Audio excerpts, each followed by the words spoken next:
Natasha, flags flying at half-mast today as Sydney reels from this tragedy. What's the mood like at Bondi Beach? It's extremely somber, extremely different from what we're used to. Bondi Beach is iconic in Australia. It's normally bustling with activity. It's festive. There's people exercising. But today, it feels completely different. This whole area to my right is a crime scene. The shootings happened just a few hundred meters down to my right. The beach is quite deserted. There's not even a lot of surfers out on the break, which is quite rare for a place like Bondi. Today, since I've been here, there's been crowds coming and going. Leaving some flowers behind me is one of the memorials by the lifeguard post. Some children, some teenagers who were here yesterday coming, trying to reclaim possessions that they've lost.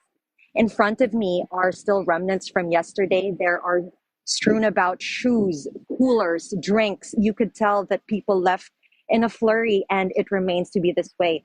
This area was described to feel like a war zone yesterday, and you can see that it has gone through quite a massive tragedy. I mean, even here, this restaurant next to me, the umbrellas are still down.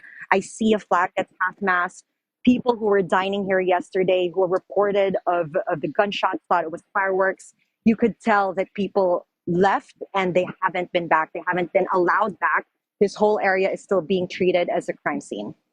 Natasha, authorities are continuing to investigate the shooting. What details do we have so far, and how are officials addressing the concerns about gun control in the country? So since the shootings last night, there's been back-to-back press conferences by the government. And in the most recent one, we have learned more details about the gunman and the victims. It is still early days of the investigation, but what we do know is that the father and son who started the shootings here, they or the father rather, had a recreational hunting license.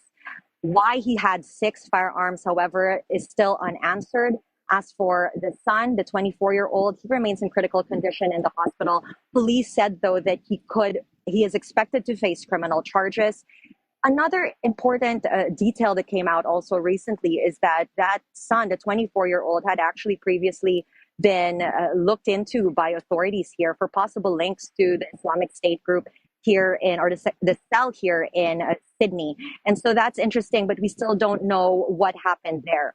Aside from that, we know that there's also an incident that's being looked into of police firing back that led to the death of one person. There are multiple investigations happening, terrorist investigations, police investigations. All hands are on deck to figure out exactly what happened, the motives. But again, it's still early days. As for gun laws, New South Wales Premier Chris Minns has said that he is thinking of recalling Parliament to be able to fast-track gun legislation.